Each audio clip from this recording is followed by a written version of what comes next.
Hi everyone, स्वागत है आप सभी का आपके अपने चैनल हिंदी निकेतन पर। शिक्षक भर्ती से रिलेटेड या फिर बीपीएससी से रिलेटेड कोई भी महत्वपूर्ण अपडेट होती है तो सबसे पहले आपके अपने चैनल हिंदी निकेतन के माध्यम से अपडेट आपको दी जाती है। तो जो लोग चैनल पर नए हैं चैनल को सब्सक्राइब करके बेल आइकन जरूर प्रेस कर लें, जिससे कि आने वाली कोई भी महत्वपूर्ण अपडेट हो वो सबसे पहले आपको मिलती रहे। यहाँ पर हम बात करने वाले हैं एक बहुत बड़ा अभी एक वीडियो एक अपडेट वायरल हो रही है उसी के विषय में, जो है कि हाई कोर्ट ने एक डिसीज़न दिया है और उस डिसीज़न के अकॉर्डिंग शिक्षक भर्ती से संबंधित जो भी कैंडिडेट हैं उनको बहुत ज़्यादा टेंशन हो चुकी है। जी हाँ, चाहे वो TRE 1 के हों, TRE 2 के हों या फिर TRE 3 के लिए जो अपना तैयारी कर रहे हैं, उन सभी बहुत सारे ऐसे कैंडिडेट हैं जिनको बहुत ज़्यादा कहीं ना कहीं एक बात परेशान कर रही है। बात क्या है ये देखेंगे। यहाँ पर आप देख सकते हैं लिखा हुआ है सूची में संलग्न TRE 2 के विद्यालय अध्यापक, ठीक है, और ये दिया हुआ है ज़िला औरंगाबाद, ठीक है। ज़िला औरंगाबाद से ये न्यूज़ अपडेट आई हुई है और देख सकते हैं TRE 2 के विषय में है महत्वपूर्ण अपडेट, ठीक है। क्या है?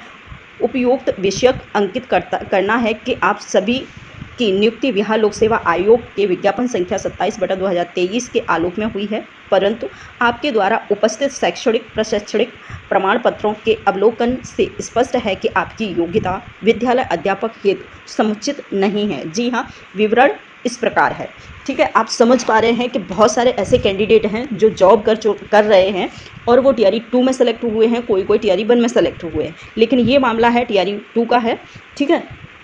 मेन मुद्दा क्या है कि उनके जो प्रमाण पत्र हैं, यानी कि शैक्षिक योग्यता के जो प्रमाण पत्र हैं वो उनके कंप्लीट नहीं हैं, यानी कि उनकी योग्यता पूरी नहीं कर रहे हैं वो, ठीक है। किस प्रकार से है, किसके विषय में पूरा देखेंगे। ये बहुत सारे लोग हैं, टोटल 10 लोगों के यहाँ पर नाम अंकित किए हुए हैं, जिसमें है सरिता देवी, दूसरी हैं सुमन पटेल, ऋचा, और ये इनके सब्जेक्ट लिखे हुए हैं, हिंदी है, संस्कृत है, और ये 6 to 8 के हैं, अंग्रेजी है। 6 to 8 के जो अभ्यर्थी हैं, सॉरी अभ्यर्थी नहीं टीचर हैं, वो 6 to 8 के शिक्षक हैं, उनका विषय में ये बात हो रही है। और ये TRE 2 के जो टीचर हैं उनको बारे में कहा जा रहा है कि उनको 10 ऐसे कैंडिडेट हैं जिन्हें चिन्हित किया गया है और कहा गया है इनके जो प्रमाण पत्र हैं, शैक्षिक योग्यता है, वो पूरी नहीं कर रहे हैं। क्या है वो कौन सी चीज़ है जो पूरी नहीं हो रही है ये भी देखेंगे। और इनके सब्जेक्ट दिए हुए हैं, रोल नंबर दिया हुआ है, ठीक है। आराधना कुमारी है, मुकेश कुमार गौतम है, कविता शर्मा है, रीना यादव है, अंजना कुमारी गौतम है, ठीक है। सारे 6 to 8 के जो है शिक्षक हैं TRE 2 के।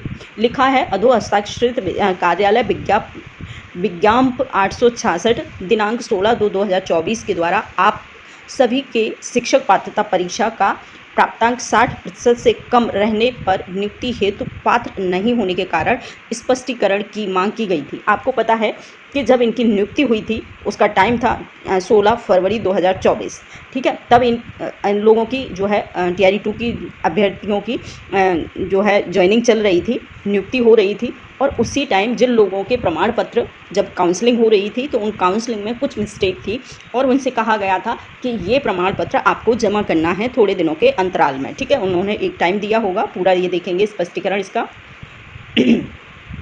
और नियुक्ति हेतु पात्र नहीं होने के कारण स्पष्टीकरण की मांग की गई थी, ठीक है।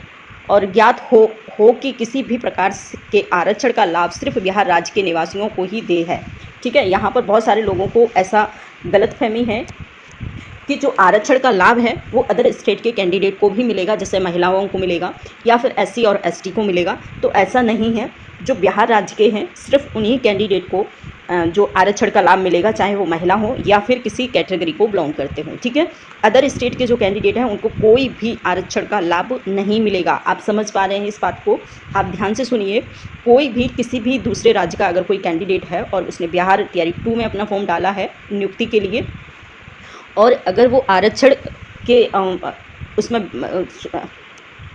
आरक्षण पाने की सोच रहे हैं तो ऐसा बिल्कुल भी नहीं है। आरक्षण सिर्फ बिहार के जो निवासी हैं उन्हीं को दिया जाएगा। अदर स्टेट के कोई भी कैंडिडेट हैं उनको कोई भी आरक्षण का लाभ नहीं दिया जाएगा, ठीक है। यहाँ पर देखेंगे लोक सेवा आयोग द्वारा जारी दिशा निर्देश एवं विज्ञप्ति के आलोक में माननीय उच्च न्यायालय पटना द्वारा स्पष्ट किया गया है कि बिहार राज्य के बाहर के अभ्यर्थियों को शिक्षक पात्रता परीक्षा उत्तीर्ण हेतु 0.5% का छूट दे नहीं होगा। जी हाँ, बहुत सारे ऐसे कैंडिडेट हैं जिस पर जो सवाल कि उन्होंने जो बाहर के कैंडिडेट हैं उन्होंने अपने जो सीटेट की एग्ज़ाम है पात्रता परीक्षा, उसमें उन्होंने 60% अंक हासिल नहीं करे हैं और कहीं ना कहीं वो 60% से कम अंक वाले अभ्यर्थी हैं जिनको निकाला जा रहा है। ठीक है, और भी देखेंगे डिटेल में लिखा हुआ है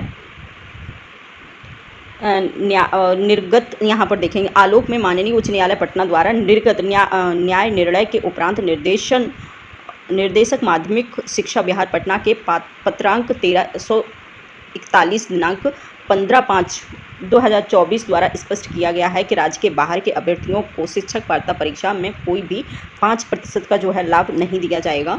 ठीक है, आप समझ पा रहे हैं। इसके बाद लिखा हुआ है युक्त के आलोक में आपके शिक्षक पात्रता परीक्षा प्राप्तांक 60% होना जरूरी है।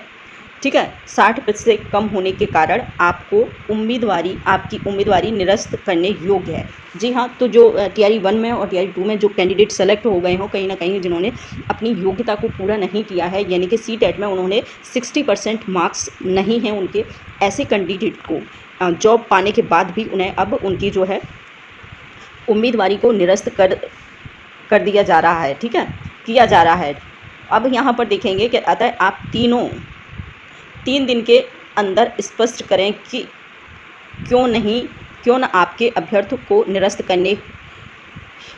करते हुए आपका औपबंधिक नियुक्ति पत्र को रद्द किया जाए। ठीक है, लिखा हुआ है समय विधि में जवाब नहीं प्राप्त होने पर यह माना जाएगा कि इस संदर्भ में आपको कुछ कहना नहीं है, अतएव तदालोक के विभाग द्वारा अग्रतर कार्रवाई की जाए।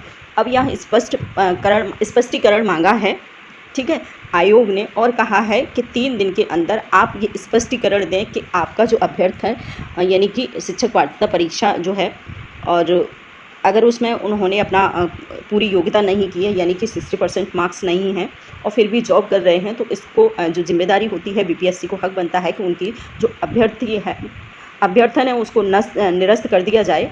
और अगर इस 3 दिन के अंदर आप स्पष्टीकरण दे सकते हैं, अगर आप ये स्पष्ट कर देते हैं कि इस वजह से आपका जो अभ्यर्थन है वो निरस्त नहीं किया जाए और इसका फुल प्रूफ देते हैं, तो आपकी नौकरी बच जाएगी। अदरवाइज़ आप नौकरी नहीं कर पाएंगे, आपको जो आपकी नौकरी है वो रद्द कर दी जाएगी, निरस्त कर दी जाएगी आपका अभ्यर्थन। ठीक है, तो ये महत्वपूर्ण अपडेट थी। ऐसी महत्वपूर्ण अपडेट पाने के लिए चैनल को ज़रूर सब्सक्राइब करके रखिएगा, साथ ही और अपने जैसे भाई बहनों को ये जो है वीडियो ज़रूर शेयर करके रखिए।